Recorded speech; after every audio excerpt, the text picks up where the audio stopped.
Hi guys, my name is Shore Batsuri and you're welcome to my YouTube channel.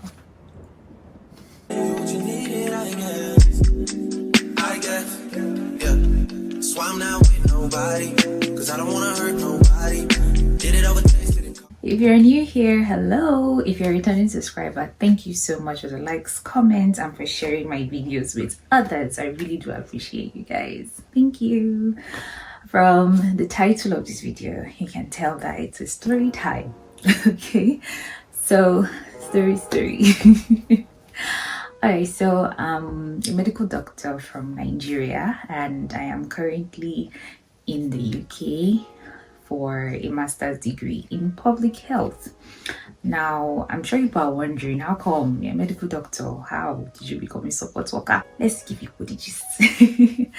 Alright, so if you've been following my journey, if you watch my past video, I intended to come to the UK via the PLAB route, meaning I'll write my exams and look for a job with sponsorship that will bring me to the UK, and then I'll start working as a doctor. But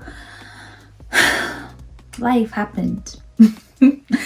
Okay, so during my service year, which was like 2021, I decided I just wanted to leave Nigeria for as soon as possible, honestly.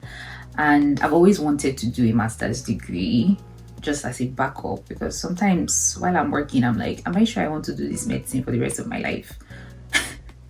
I was literally leaning into the idea of lecturing. So I thought, okay, master's, a PhD, and then I start lecturing, so that was also there. When I started applying for schools, I had already booked for my PLAB 1. I took the PLAB 1, I passed, thank the Lord.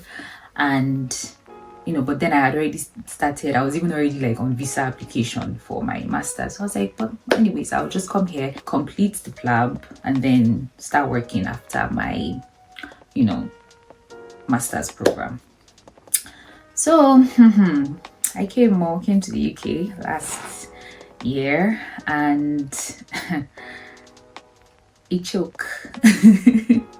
So definitely I knew that I needed to find a way to sustain myself, because there was rent, I would have to eat, there was transport fare, and just basic sustenance. Now, as a student, I'm only entitled to work 20 hours per week during term time, and then more than that when I'm on holiday. There was no way I could even get a doctor job in the UK without getting GMC registration and license. And so that was just if one big hiccup first. So while I was coming though, I knew I would have to work, do some sort of job at least to be able to sustain myself up until I get, I write my PLAB 2 and get my registration. So when I came in, I was actually looking for, something hospital related, health care and the likes. I did some training. I even wanted to venture into mental health, at a point, but I was not able to get, a job in the NHS that was at least close to like a hospital setting and all that. I applied for like 3 months. I kept applying and kept getting, unfortunately, back to back. I even got one that said I was overqualified for the position. It was crazy. It was crazy. So I just kept applying though, and I got a job as a support worker. Now, for those who understand what medical life is like in Nigeria, the doctor is the head of team. So you have nurses, porters, everyone that you have to like manage, tell them what to do. You set the plan and all that. Now, a support worker, your job is like you are trying to assist the service users, help them to be as independent as possible, make sure that you assist them in their day-to-day living, so to speak, and help them with their interests, their hobbies. For those that cannot, take care of themselves, you also encourage them, you help them out and stuff like that. So I wasn't really, like prepared for what the whole job entails, but I really just needed something to put food on the table, to be able to pay rent, and there was also a huge chunk of school fees left, so it was a necessity at that point in time. Okay, now one of the biggest challenge was, what will people say? That was one of the biggest challenge. There was the, oh, I can't, it looks like a downgrade. I just downgraded from grace to grass. Like, I moved from being a medical doctor in Nigeria to a support worker in the UK. That was the first thing. It hit me like boom. Like, I could not tell anyone what I was doing. All those conversations where you have and you're like, oh, God, we are okay, we are managing.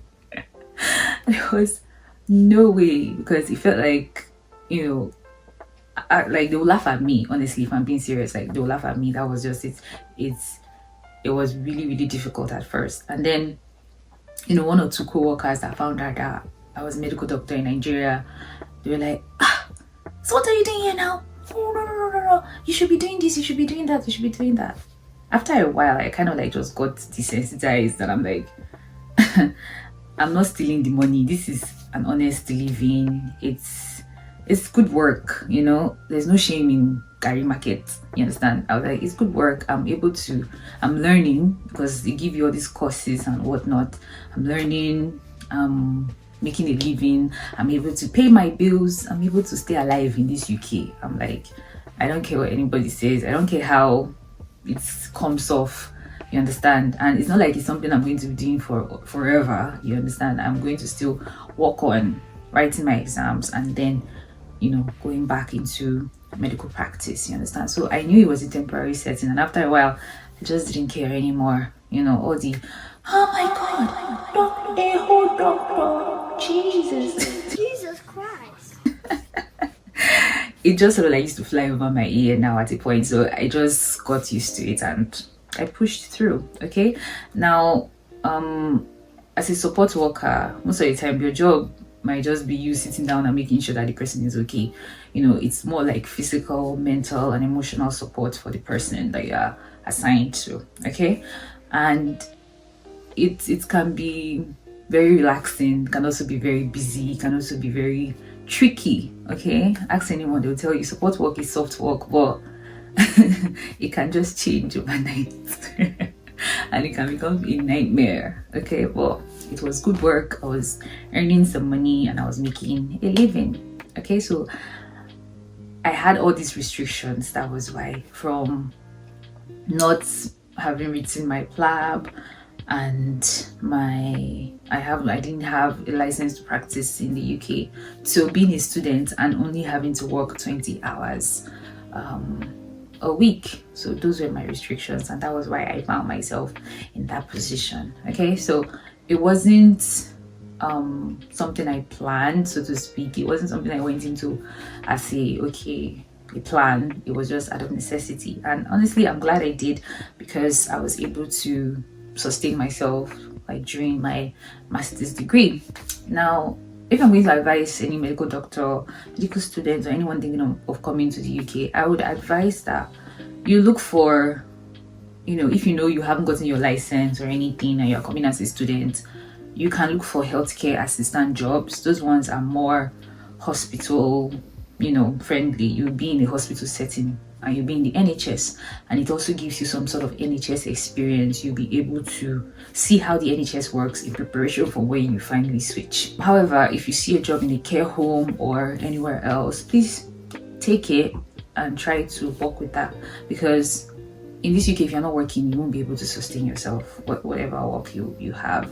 Okay, you have to be ready to do something at least to be able to survive, which was what I did. Okay, so that would be my advice. Don't worry about that feeling of you are a failure or you've downgraded or what we would think or people will laugh at me. Don't think about that. We are all just trying to survive, and half of the people that you are seeing, they actually like just want to get by. Nobody's thinking about you. Nobody's thinking about you, honestly. Everybody's facing their business, everybody's facing their hustle, everybody just wants to survive. So do what you have to do. Don't let a whole me, doctor me. No, just do what you have to do. Know that it's temporary. Work hard towards what you want to achieve, and you'll be fine. Okay, so that's why a medical doctor can end up as a support worker in the UK. These are some of the circumstances that have led, you know, some of us to that point. And honestly, I don't think there's anything wrong with that. I don't think, you know, anyone should feel some type of way about, you know, the experiences or the processes they had to go through before getting to where they are going to. Okay, so it was quite a challenging experience all round, but it was quite rewarding as well, and I'm happy for my experience so far. So right now I've gotten my GMC registration. I've passed on my exams. I'm gotten my GMC registration, and I am fully ready to work as a doctor in the UK now. So this phase will also pass, and we'll definitely get to where we are going to. So I encourage you guys, doctors out there that are trying to get into the UK or are doing their masters and are feeling some type of way about working in other roles that are different from what they study, please just hang in there. You know, you're going to feel all those feelings but trust me, it's worth it in the end. And take note, it's just temporary. Okay, so be encouraged. I hope you enjoyed this little story time. Thank you for staying to the end. Give the video a thumbs up, leave encouraging comments for me and for other doctors out there or any other person out there.